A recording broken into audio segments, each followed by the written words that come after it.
about Cloudy as he grew up. I grew up in Freehold, New Jersey, and so semi-autobiographical, but he remembers very fondly Freehold, New Jersey, because his parents moved to Fairfield County, and a lot of snotty people, and he was used to friendly neighborhoods, and people cared about each other and took care of each other. And so he drifts back to that time, and because that was where he really was fully formed, and he keeps on wanting to go back to it. So I just hope this works.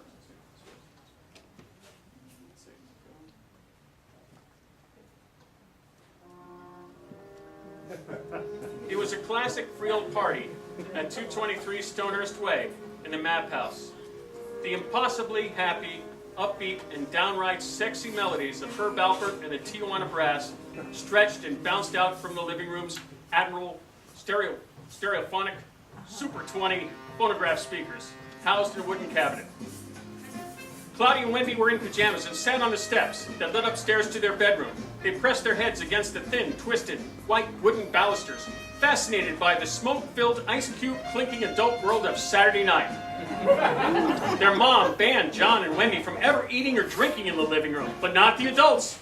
Tonight, every table was loaded with food and snacks and trays, chafing dishes, saucepans, fondue pots, bowls, and Tupperware. There were Charles chips, dry roasted Planters peanuts, Tom's bugles, rumaki, Vienna sausages, dipsy doodles, Swedish meatballs, tuna noodle casseroles, Bachman beer pretzels, cold cuts, deviled eggs, Kraft Old English cheese spreads, stuffed cherry tomatoes and mushrooms, poo-poo platters and glass dishes with containers of clam or spinach dip in the center, encircled by Ritz crackers.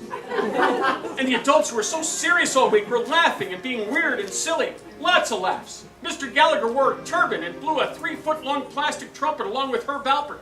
Mr. Dubinowski was dressed as a pregnant woman, splayed on the couch and going through labor.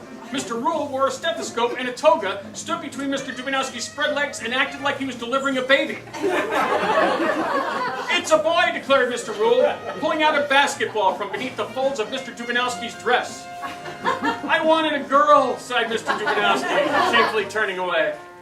Mr. Gallagher went outside, stood on the front steps, and celebrated the birth announcement by blowing his plastic horn. There were cheers and laughs from the wives who had bouffant hair and were all dressed in Hawaiian muumuus. Young John and Wendy couldn't wait to grow up. These people were having so much fun. They happily watched their parents bounce to a two-step polka to the thumping beat of Butterball, through the dancers and drinkers who were knocking back whiskey sours, old fashions, vodka martinis, brandy Alexanders, grasshoppers, or tom-toms. "John," said Mr. Rule, chewing Ramaki and pointing out the living room window, "your neighbors across the street, the Brunettis, erected a 5-foot marble statue. 5-foot marble statues of Jesus, Mary, and Joseph on their front lawn." "Yeah," said John Mapp as he danced. He was shirtless, wore a beaded gold necklace and a sombrero. Their mom had on a toga, black wig, and sunglasses. John Mapp said, "You know, if those statues start to move, every Catholic in the world will be parked on my yard."